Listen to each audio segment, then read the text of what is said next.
You gonna have another Moon Man, or what are you gonna do? I want to go with this one. This is the one I think you were talking about. Oh yeah, that one's a little more heavy, dude.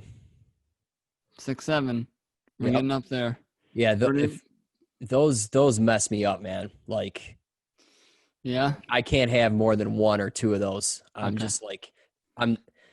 It's just that brand. Like, I could handle some heavier beers, but that one in particular, You're talking about like as per alcohol content, or just the I don't know. flavor of It just like, you'll see. It's just a heavy duty.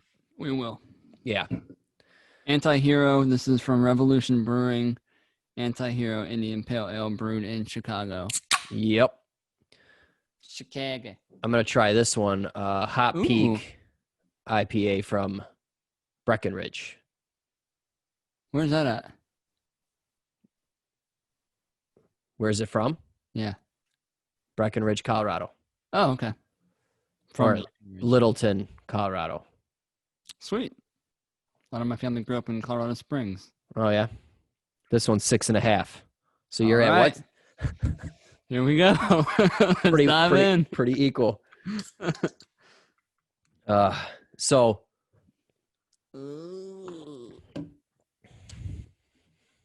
this one's pretty good. Oh yeah? I need to get a napkin. Hold on. Blue shop towels. Oh yeah, dude. Oh yeah. You know what? I don't know why I buy them. Sorry, I don't know why I buy them, because they don't hold up for nothing. They're good for like wiping your hands off. Yeah. Like water, absorb some water off the ground. Yeah. But if you wipe this thing, it's like it just disintegrates.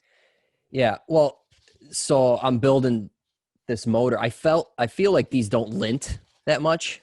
Okay. So that's why I used it to like to clean, brake clean and just clean parts really quick.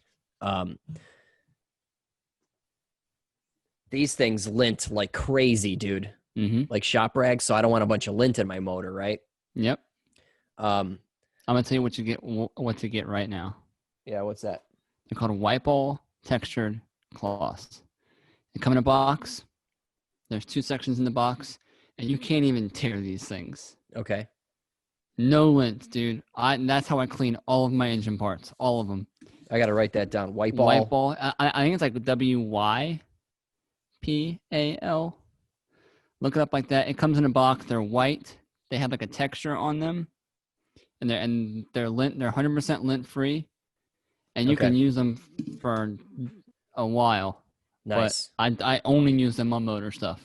Okay. I got these because I was in a pinch, dude. Like I needed them today, and I went to for sure. AutoZone or whatever.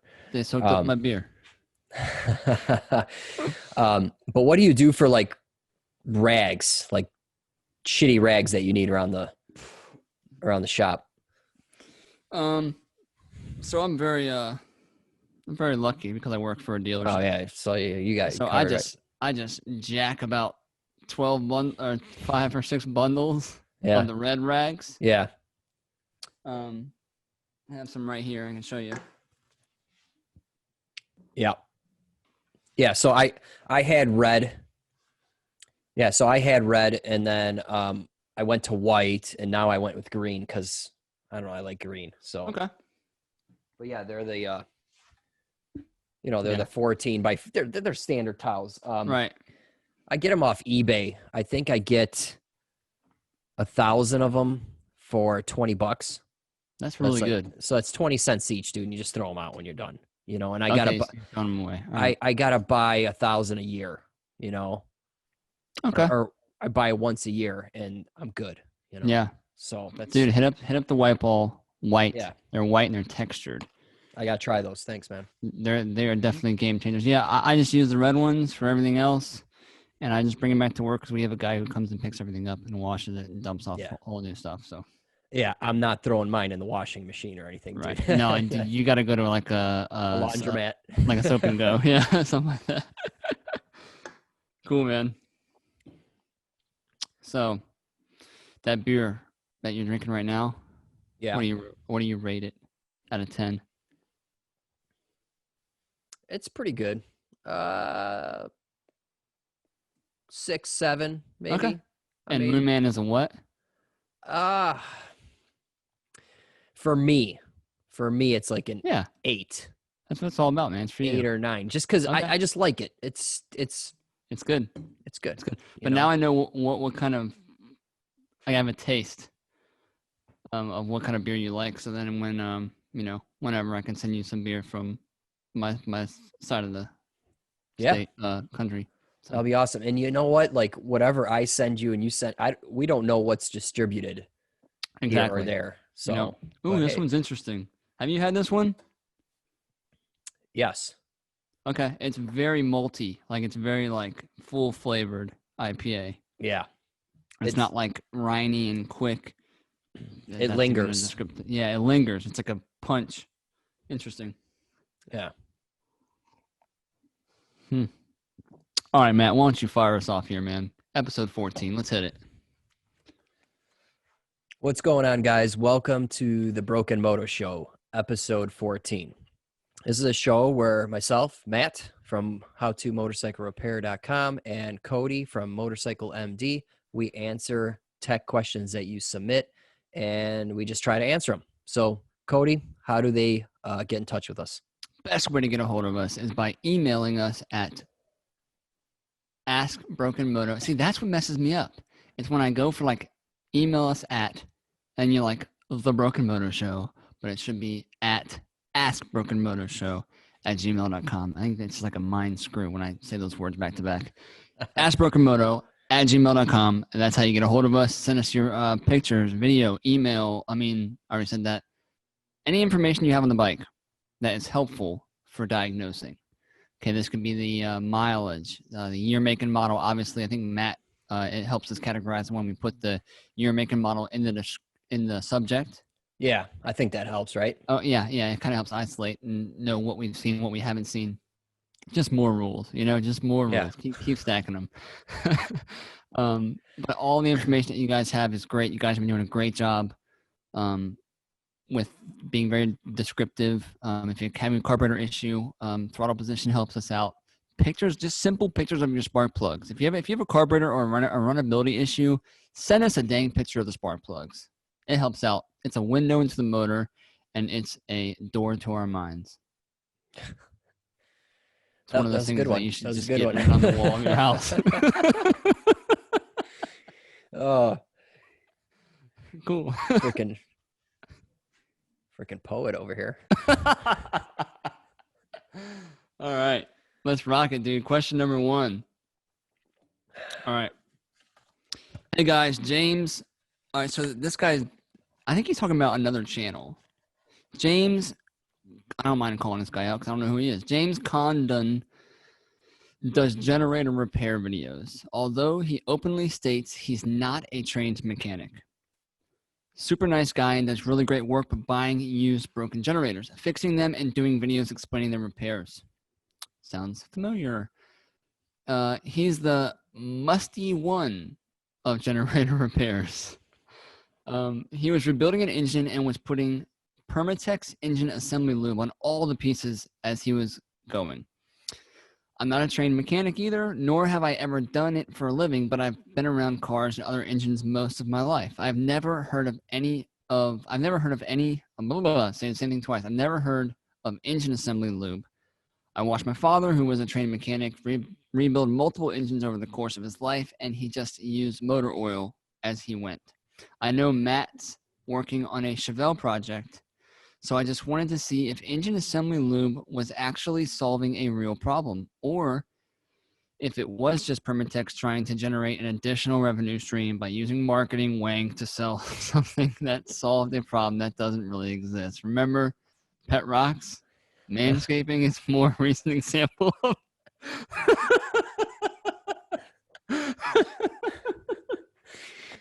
Oh, I hear so many of those ads. That's funny. What kind of manscaping products are we talking about here? The Shavers and shit. Yeah. There's a company. It's like the Lawnmower 3000. It's actually pretty funny. It's good marketing. It's good marketing. It's funny. But keep up the great work, Jeff from Louisiana. Jeff, thanks for the laugh. So Matt,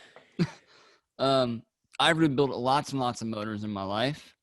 when it comes to motorcycles and ATVs and lawnmowers. I know that you've rebuilt some motors in your life as well. What do you think? Well, I'm not a trained mechanic either, but I got some of the wank There's the wank. Permatex. It's not coming up. No, you Ultra can't see it. slick. All right, so I have this stuff, obviously Yeah. half a bottle. I've had it for years. I've been through many bottles of that. And then I just have motor oil Mm-hmm. in one of these cans as well. Cool. So, yeah, I think engine assembly lube is awesome for certain things, like bearings that don't have balls in them, like cams, cam bridges, the Chevelle motor right there, all the bearing shells. I put this stuff in there. This stuff is like snail snot, man. Oh man, yeah. It is sticky icky. You can like, it's like stringy. It's good stuff. But here's what I like about it. Like, you don't know when that engine is going to be run next. Yeah, you're assembling it today, but it could be a year, man, the way things go. This stuff, I guarantee you, it'll still be there a year from now. Motor oil can run out, drain down. Yeah, so I like the engine assembly lube for sure. Yeah. Engine assembly lube is vital. Yeah. I will say that. You can use car engine oil, sure. I mean, anything is better than nothing. Right. Okay. But engine assembly lube is vital, especially on either a fresh rebuilt motor on first startup. If you know anything about motors, you know that the biggest times it's getting worn in on is on startups, on cold startups, on fresh rebuilds, that first initial and those next couple initial startups. I mean, all startups. That's the hardest part of the motor because there's not oil where it belongs. It's there, but it's not there, as in while the motor's running and pressure is being applied. So, if you watch the factory workers working inside of these, big time motor companies, Audi, Honda. If you can get videos of other companies, the big four with motorcycles, where they're building these motors at, they're using assembly lube on everything. Yeah. And most likely those companies are selling their own assembly lube. What I use to keep this short and sweet, Matt, I've used that stuff. It's great. That 350 that's on my bench right there, I haven't ran that motor ever. And I have lots of high-end stuff in that motor, and I've done lots of engine work to it. And I assembled everything with that stuff because it's great and it sticks. It's there. It's not going to all drain out. Some of it does drain out, but not all of it. I mean, it really, really just locks on there. It's awesome stuff. Right. I just got some new stuff from Maxima. I like assembly lubes with high zinc content. Yeah. High zinc is good. It embeds itself into that metal. Acts like a kind of like a coating for a bit. I use molybdenum disulfide with oil mix. So I have an oil can like what Matt's got, and I take a tube of, it's very expensive stuff, but it's called Molly 68 or molybdenum disulfide, and I mix it with oil, and I keep I'll put it in like a little Tupperware dish, and I use a paintbrush, and I'll mix the oil and the Molly together, makes like a gray paste. And I just lay that on top of lobes, on top of, whatever. The Molly stuff works really great too for high pressure, high temperature areas. Yeah. And that stuff locks on too. But yeah, engine assembly lube is great. Matt, what you're using is great. Engine oil is great too, but there's better stuff out there than what there used to be. Sure. And, I would love to try other stuff, but man, this little bottle has lasted me through I don't know how many engines. Yeah, man. Half a dozen, a dozen, and it's halfway gone. So and it's like what, stuff. $10 or whatever. I mean, it's cheap. So good stuff. Yeah, I just ran out of my I had 2 bottles of it. And I've done a couple motors, and I just got this brand new. I mean, I'm excited to use new stuff. So yeah, I know it's gonna be fine. It feels just like the Permatex. It's from Maxima. It says 2 times the zinc, and I'm like, sweet. Yeah. So But it feels exactly the same. It's red. It looks identical. It smells identical. Tastes identical. So yeah, Cool. good question. That's a good question because it is important. Beer fun. All right. So, For those of you who don't know, do you guys know who Justo is yet? you guys know who Justo is? We know who Justo is. Oh, man. All right. So, Justo came in with a few more beers. Thanks, Brett, brother. Dave C., Christoph, and Paul A. Thank you very much, guys. Thank you, guys.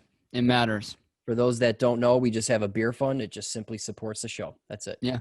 So we put some time into this questions, the videos, the editing.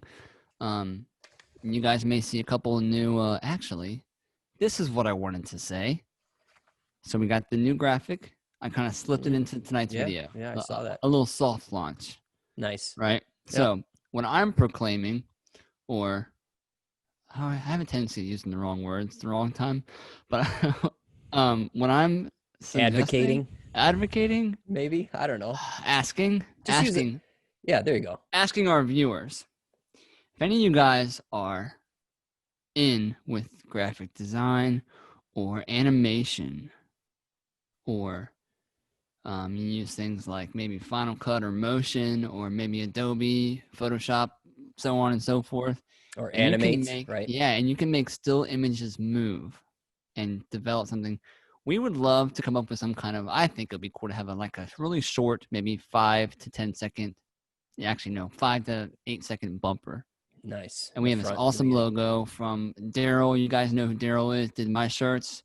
Great guy. Again, comes out with some more fire and gives us this awesome logo. We can put it up here for the Broken Moto Show. And I would love to animate this in whatever means possible, you know?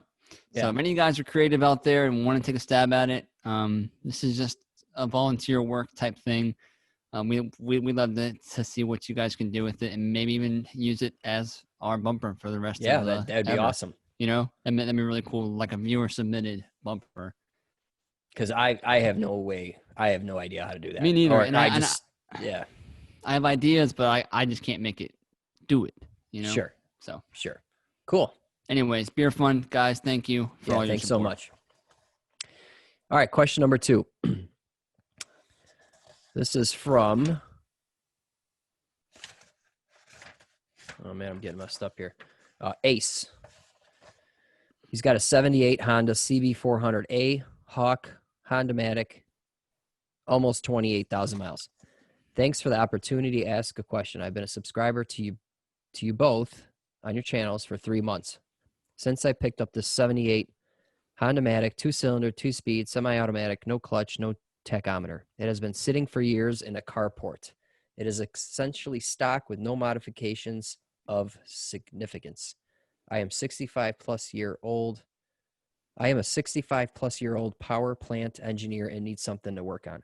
Located somewhere in central Indiana. So he's kind of near me, about 630 feet above sea level. Awesome info there. Yeah. The question is I have about acceleration at about half throttle. It accelerates fine till then. Any further, it bogs down. But if I back off to half throttle again, then increase slowly, it'll speed up to a point, then bog again until I slightly back off. Increase slowly, it'll speed up smoothly, then bog again. And you guessed it. Back off, slowly increase throttle again. Eventually get into 60 miles an hour. If I gun it at any point, it bogs. When I got it, the gas tank was surprisingly clean, but rinsed it anyway. I squirted some oil in the cylinders, turned it over with the kicker, and let it sit for a few days. Then sprayed some ether in the intake, kicked it, and vroom. Checked compression and found 75 pounds left, 95 on the right. Make sure we'll come back to that in a second. I adjusted the valves and jerked off the carbs. The bowls were the dirtiest I've ever seen, even on YouTube, and cleaned them with carb spray, compressed air, ultrasonic bath, carb spray again. You get the idea, over and over. I gently rotted out the orifices and jets, set the float levels, and surprisingly had to solder up a crack in the bowl overflow tube. I reused most of the cleaned internal parts, jets, emulsion tube, except float needle and gasket. These were new parts. These two carbs look to be same as style as Cody's 900F carbs with the aluminum slide piston in the top. The piston slides easily with no sticking on the bench. I think I cleaned each carb thoroughly. However, something is not right. I did other maintenance and preparation, air filter, oil, electrical checks, tires, chain. I put the carbs back on after bench sync, but it ran partially on one cylinder at idle. If I pulled the wire off the left plug, it ran with no change. Pull the wire off the right, the engine died. I thought it was spark related because the wires were nicked, cracked with chipped plug boots. I installed a new Chinese coil with the integral plug wires. No change. Ignition did not seem to be the problem. I yanked the carbs off again and re-cleaned the pilot circuit on the left carb. I reinstalled the carbs and both cylinders ran at idle and revved up smoothly. Both pipes warmed up. I synced the carbs with my homemade manometer and ran it around the block. It ran really well, slow speed, less than 30 miles an hour. Some cam chain rattle, so I reset the adjuster. I rechecked compression and found 100 pounds on each cylinder. Not good. I am hopeful for more improvement when I treat each cylinder with some injector cleaner, maybe a stuck ring or two. This leads us to my stated question. What are your thoughts about the hesitation and erratic acceleration? Thanks, Ace. All right, I got to catch my breath here really quick. Yeah. I can't read that long. Yeah, no, it's long. You did great. I don't even think it's worth talking about carburation. I know you know a lot about this model. Yeah, I mean, with the carbs and everything. So yeah, But go ahead. What you were saying about. I have twin carb teardowns on this model. It covers all the 400s, the 450s. They all have the same aluminum top carbs. Okay. I have a full carb overhaul on that if he needs it or anyone needs it. But I don't even think it's worth talking about carbs because when you go from 75 PSI compression and 95 in the other one, I'm telling you, I've rebuilt probably 3 of these motors and all of them had a locked up ring on the right cylinder. All of them. And the left cylinder was like white. Like, you know, when the piston and the skirt start to become one unit. You ever seen that? I have no idea what you're talking about. There you go. On the left cylinder, that's what happens. And I don't know. It's like a failed point when these bikes sit up on the side stand and all the gas drains to the left-hand side and it fills. I'm not sure what happens, but I've seen the exact same thing on 3 different bikes in different scenarios in different locations where they came from. But the left cylinder was like that. Right cylinder had locked rings. And what this guy's going through, it sounds like he's got low compression. He's trying to solve an issue that is avoiding the real issue, which is he likely has either a white cylinder and piston or a white cylinder and a piston. He needs to either do a leak down test. Matt, you got some videos on that? I do. Leak down the cylinders. Running at 100 PSI, man, it's not going to do it. It's not going to do it. So this thing should have what? 150, 170? Easily. Okay.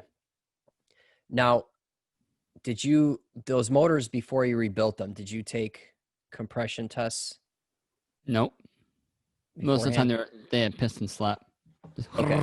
All right. I just want to mention one thing. Like sometimes if you go to places like Harbor Freight, you're going to get what I think is a faulty design in a compression gauge tester.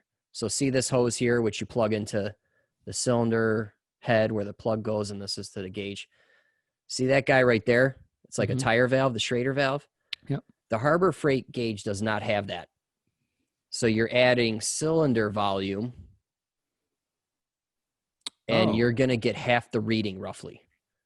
And you're going to think you're going to need a rebuilt motor. No shit. Yeah, dude. Dude, the hose is like 6 feet long. It's so long. And that's very interesting. So the Schrader valve's in the gauge. It's somewhere. It's not here where it should be. You're right. So you plug it into the hose, the gauge holds the compression. Yeah. Okay. So wow. You know the compression ratio formula. It's head volume over cylinder volume or whatever it is. Imagine if you increase your cylinder volume. Right, that small amount. Yeah. Yeah, and I bought that gauge, and I was reading like 60 psi in an engine. I'm like, what the hell? And then I went and bought this one, and it was fine. So I just, it may not be the case here, but just make sure you're using a proper gauge. That's so interesting because I've heard many cases of people like, I bought a compression gauge. It's got like 50 psi in the cylinder. It's got like 75, 90 psi. I'm like, dude, that's no good. And you ran it home? Like, that doesn't make any sense. Well, yeah. And then like, I think I took readings off a perfectly good running engine, and it was like under 100. I'm like, dude, there's no way. Brutal. So like, it gives you, just think of the consequences. Like, shit, I got to take this whole motor apart. Right. You just start tearing it apart because of a stupid gauge. Right. Or you call in and talk to us, and we're like, dude, yeah, that motor's junk. Yeah. Yeah. So Interesting. I think they might have fixed it because this is years ago, and then there's different model numbers. I don't know. And who knows? There's other companies that are selling the same type of thing. Yeah. So just be careful what you buy. It's very good information. So, yeah. Anyway. And try to get stuff from like, when all else fails, which you guys got to realize that a lot of stuff transfers over into the automotive world when it comes to most diagnostic tools. So if you're familiar with the automotive places like Summit Racing, those places that sell, high-end stuff for the most part, they're not like Amazon where you can get this end or that end. Yeah. They have great stuff too. Like they have a great, a customer, a member was asking for a good leak down tester. And I was like, oh, there's this one that I've heard or I've read the reviews on. I haven't used it personally, but it's coming from over off of summitracing.com. Yeah. And it looks high quality. The price is in the right price range. Boom, there it is. So a good leak down tester is very important. So is a good compression tester. The ones that you're getting from like Amazon, they're like $22.99. It's like Tecton Racing. It's like, dude. Yeah. I built my own, and it works. Okay. And you got a video on that? Yeah, I do. Sweet. But so like, and here's the thing, guys. Like, if I do a compression test, like, well, not on the KX250 because that's not a 4-stroke, but let's, like on that engine, on the Chevelle, I couldn't even do a compression test on it. So I went straight to leak down because I didn't have a starter to roll it over. Yeah. The leakage was like 70%. It was massive. But anyway, let's say you do a compression test and it's low. Go to the next diagnostic tool to confirm your results from the first test. Bingo. So you don't Good advice. Yeah. So let's say this engine here for Ace. Okay. So he has 75 on the left, 90 on the right. Whatever, 75. So, okay. Then I hook up a leak down tester, and it's 50% leakage, which is huge. And then I take like the oil dipstick tube out, and air's pissing out. Okay. Well, rings. Bingo. It's a stuck ring, like you said. So, or if it's coming out the exhaust, it's an exhaust valve. If it's coming out the carburetor, it's an intake valve. Sure. If it's coming out the tappet covers, it could be either or. That's I think that information is so basic, Matt, but like so crucial, because if you have low compression, now you need to figure out why it has low compression. Yeah, where it's not like, whoa, no, it's got to be something else. Where's the air going? Right, because you having the most amount of knowledge to going into a motor rebuild is just as important as you getting there. You know what I mean? Yeah. Like you get a bad compression reading. Okay, so now what am I looking for? So it's been like, oh, I hit a motor apart, and blah, blah, blah, blah, blah, and you Cookie Monster the motor apart, and you're like, well, I didn't find anything wrong. Let's put it back together again, or whatever. The leak down tester will point you in the right direction. You can say, okay, it's like what we just described. Yeah. Good information. A+.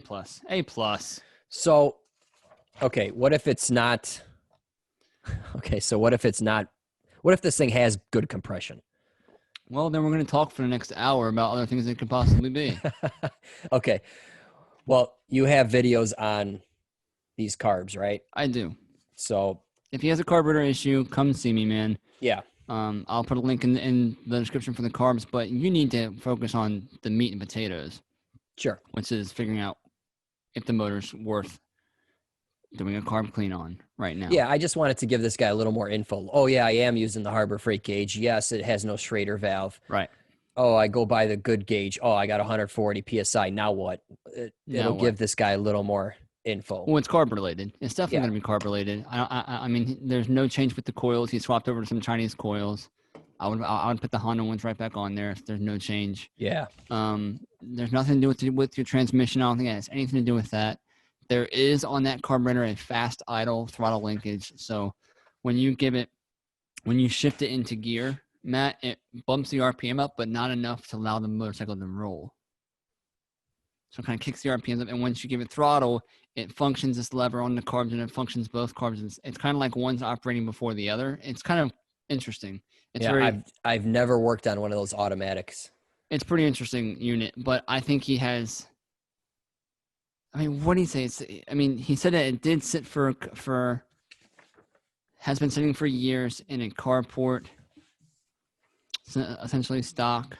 So yeah, again, I'm really leaning in towards carb related.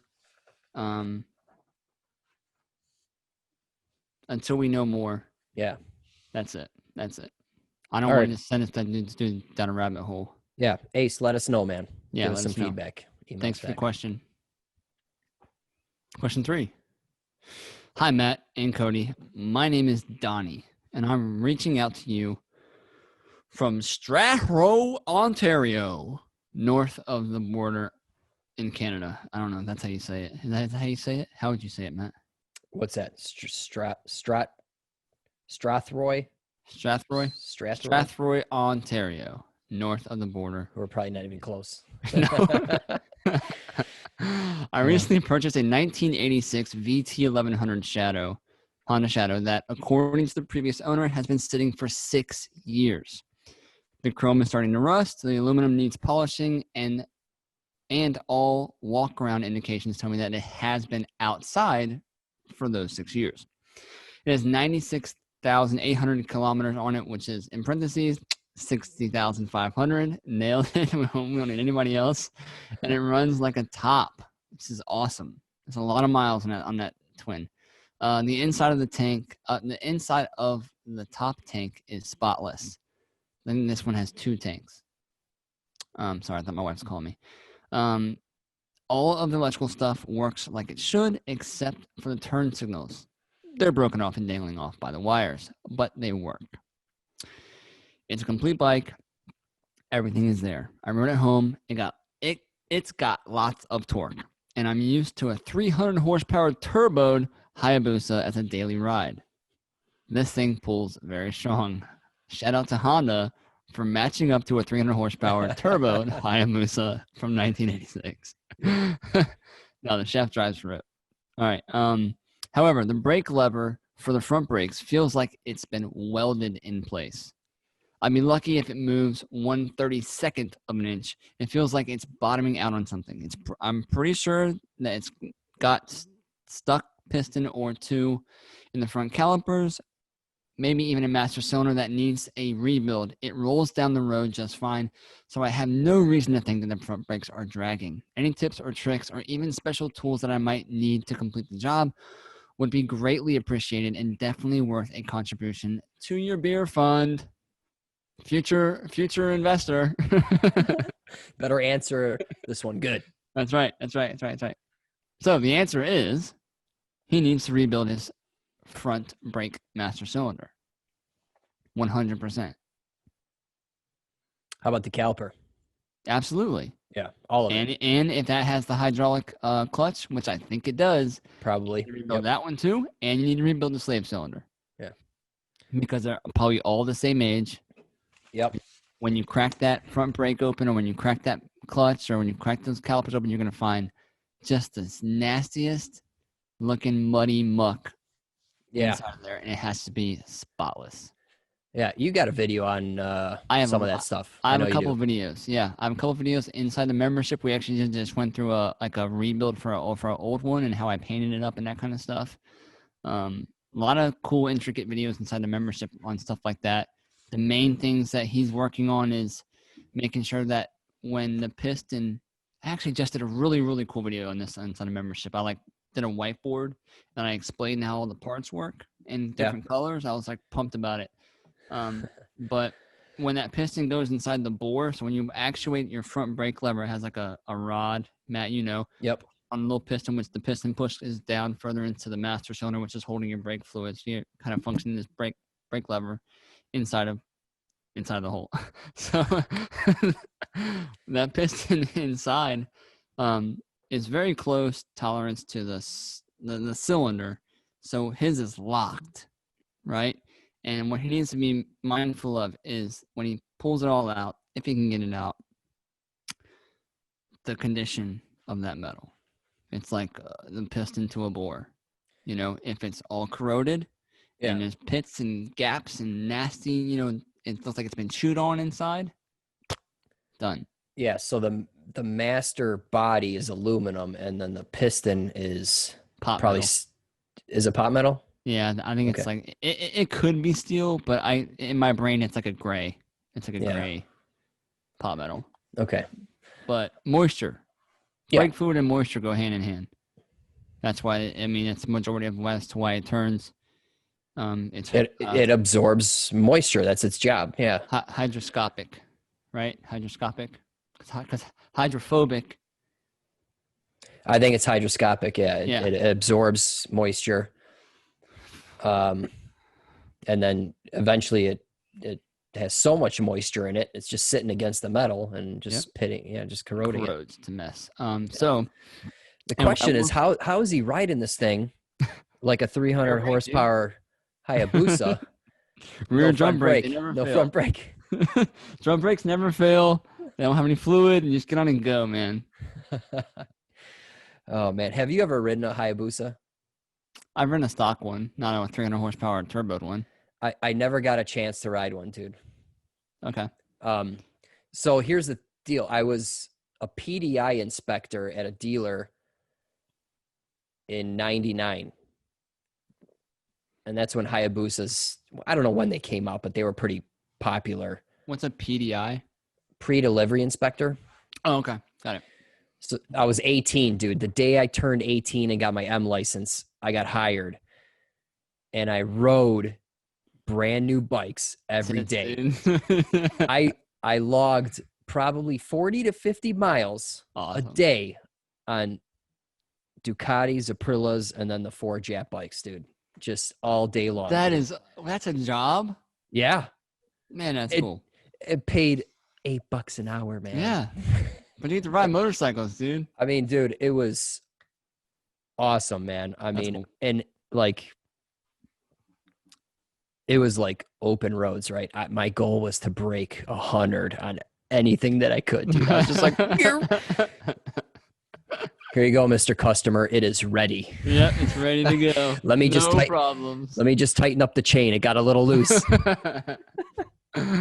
Dude, something about like sport bikes with, big CC sport bikes.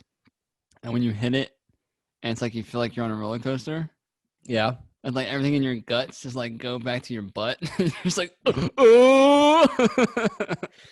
But the thing is, so they sold a lot of Hayabusas, but there was one mechanic there's like, he basically walked up to me. He's like, kid, I'm riding every goddamn Hayabusa, and he just like, he wouldn't let me touch him, dude. It's just because he wanted to ride him. He was a big fan, but, man, that was a cool job, dude. I rode the Hayabusa and a ZX. I think the matching one was a ZX14. Yeah. That came later, I think, right? It came later. Big old donkey of a bike, but very fast. Yeah. Guy bought it brand new, older guy, probably mid to late 50s. Bought it from a dealership. They sold it to him, which was the first problem. And then he got out of the parking lot, got home into his driveway, and dumped it. Right? Put it up. The ride home scared him. Let the bike sit for 12 years. Oh, jeez. Came into Honda. This was probably 6 years ago. And it was like, I have a ZX14 with like 12 miles on it. But it's been sitting for like 12, 15 years or whatever. He bought it. We sold him the Honda has a CTX lineup. I don't know if you know what that is. No. It's no one really wants to be honest with you. Okay. But it's like a weird cruiser that they've been coming out with. They're comfortable bikes. No bashing to anyone riding CTXs out there. Came back and we sold them as 500cc CTX or something like that, and I had to restore this ZX. It needed injectors, needed pump, and dude, everything was just roached. 12 miles, full tank of gas, but most of it evaporated. Tank was done. Yeah. Injectors were done. Pump was. I mean, he probably spent.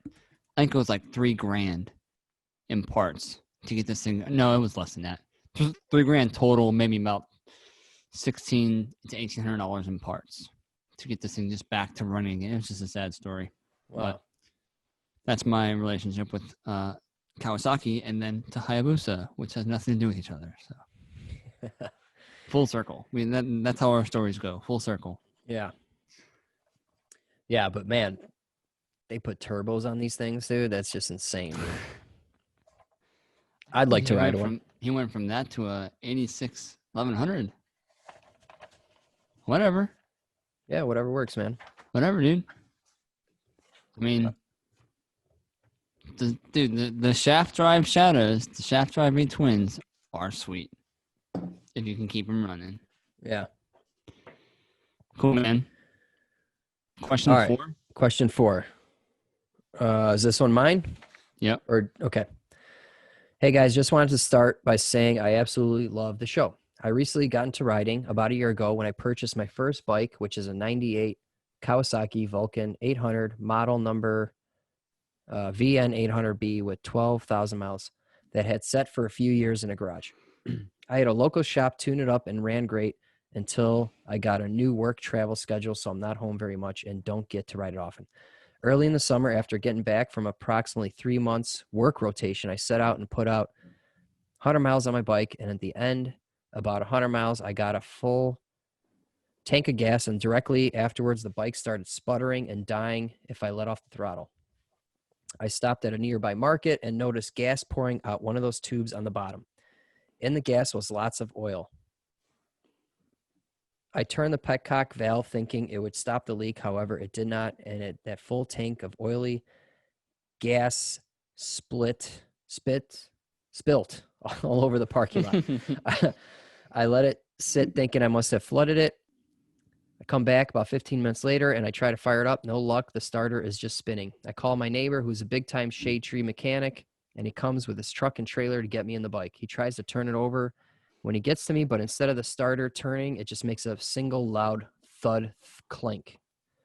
Tries a couple more times, thinks it's a weak battery, hooks up a jumper box, tries several more times, more thud clanks.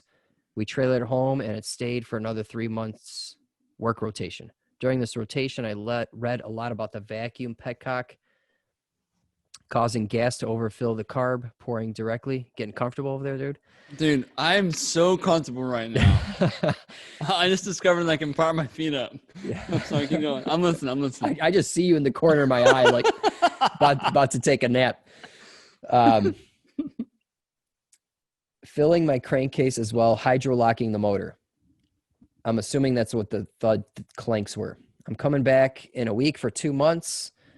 I want to see about getting my bike back to running order. From everything I explained to you, how bad is the likely damage to my motor and where do I start, find out, start fixing? Thanks a million, Nick.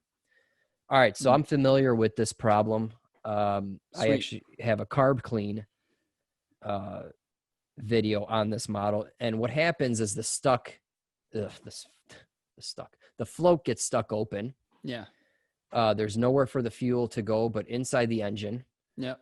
It eventually fills up the crankcase with a lot of gas. and that's the oil gas mixture you saw coming out. It actually comes out of the breathers. It's just spewing out everything. like, yeah. It's your petcock could be bad, but it doesn't matter. I mean, your next line of defense is the carb float, and that's what's stuck open. And it's just because varnish builds up on it or it gets worn, probably the varnish. So that valve is open and fuel is just pissing into the engine.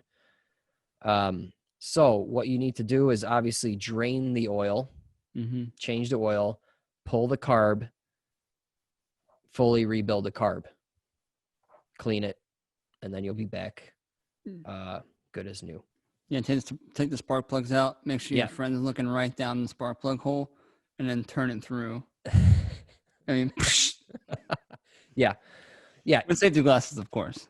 So that thud clank you heard there was probably a lot of fuel in the cylinders, and you're trying to turn it over, and it's just like, fluids do not compress. So yeah. So the one thing I'm concerned about with that is I'm not sure how the starter works. If that has like starter reduction gears and it goes into like a Bendix, or if like the starter has like a gear that kind of shoots out and then attaches to the gear. I mean, dude, you know what a Valkyrie is? Yeah. Honda Valkyrie. I've seen those hydrolock from because cylinder 2 has a vacuum line to the petcock. Okay. And the petcock sticks open because of varnish. Yeah. Cylinder 2 is the only one that fills up. Or it just fills up with 2, then it starts to bleed into the crankcase after that. Sure. And guys turn it through, boom, snap the gear right off the starter reduction gear, which requires the motor to be pulled. Ooh. Brutal. That's a 6. Very rare case. That's a 6-cylinder, right? 6-cylinder motor. Flat 6. So, I mean, it just had to be so perfect that the cylinder was down enough with enough air pocket for it to compress, have enough force to compress, hit a wall, boom, and then snap the weakest link, which would be the starter reduction gear. So not the gear on the starter, but the gear that attaches to. Right. So what he could do is, on the older bikes, you turn them through, you hear clunk, clunk, clunk, clunk, clunk, clunk, and all of a sudden it'll start to turn it through, whatever. Those things are pretty hardy. But on yours, take the starter off, right? Depending, maybe look at a parts fish. I didn't look at one for you. Sorry, guy. What's his name? Nick. I didn't look at the parts fish, but sometimes they like go in reverse of the motor. You gotta pull off like 3 different covers to get to it. Just pay attention to how it all functions. If you can pull the starter off and look at the gear that it attaches to, you can get a socket on the motor by a 17, 19 millimeter wrench. Somewhere on the motor, you can turn it through with a socket and a driver. Turn it through and just make sure all the gears are still there. Keep turning it through, because then if there is a gear missing, well, now that gear is in your motor somewhere. Yeah. So that's important, because the guy who came and picked up your bike shouldn't have been doing it like that. So bad dog, no biscuit to the guy who kept turning it through, trying to be like, well, why isn't it starting? At some point, you guys say it's not going to start. Yeah, and gas was pissing everywhere. It should have been. Right. It's a mess. It's a mess. I know exactly how you feel. And let's hope there's no damage from any of that. Yeah, for sure. And it's very well that there is none, but I've seen it. No. I don't know what it's. I didn't look. I don't know if it's a starter clutch setup or who knows. But Matt's right. I mean, take it all out, drain it all out. Yeah, pull the plugs, drain the oil, change the oil, and then you got that carb to deal with. And with this model, the float, the needle, and the needle seat, all those is one part from Kawasaki. They don't sell them separate. It's like a 3-part kit. And it's expensive. It's like $50 or whatever. It's stupid. Well, it's better than Honda's $38 needle and a $60 seat. Dude, they're Someone's making money. Man, I'm like, I'm an engineer and I work in manufacturing, and I'm just like, man, this thing, I mean, yeah, it costs money, but I also know how I have to work with pricing. So I know how they price things. Right, Usually right. it's, just to give you guys an example, when you make something, you usually double it for retail price. Parts, quadruple. Yeah. So there you have it. Brutal. And that's the truth, guys. Yeah. And it's just, it's just a boat that we're all riding, you know, and you can do about it. You need it and you need it, so. But, that's good. What was I going to say? I was going to say about, shoot, it was really good too, man. What I had to say was so good, Matt. You need to write this shit down, dude, as we're going through this, dude. Oh, man. We were talking about, you were saying VT, and we talked about overflowing with gas. We talked about the flow. Oh, yes. I remembered it, dude. It's awesome. I still got it. So I want to explain to you guys how sensitive those float needles are. Okay? I've cleaned thousands of carburetors on dirt bikes, on multi-carbs, on whatever you can think of when it comes to Honda motorcycles or anything else. I've cleaned a lot of carburetors, and I run into different situations all the time. A lot of them, I mean, because the main point, that reason why he might be upset and why he's emailing us is because earlier that summer, after getting back from an approximately 3-month work rotation, I set it out and put about 100 miles on it, and that was after he had gotten it back from a local shop who had tuned it up and made it run great, he said. So it only sat for 3 months, getting back from an approximate 3-month work rotation, 3 months, and all of a sudden, boom, the float sticks, and all hell breaks loose. Yeah. All it takes, Matt, is just a film from the gas tank for this to happen. I mean, I've cleaned and done very, very, very good jobs. I've replaced all the parts, good part, Honda stuff, blah, blah, blah, blah, blah, blah, blah, blah, on carburetors. They're tits. And then there's a little bit of old gas in the gas tank. I drain that out, but I don't flush it per se.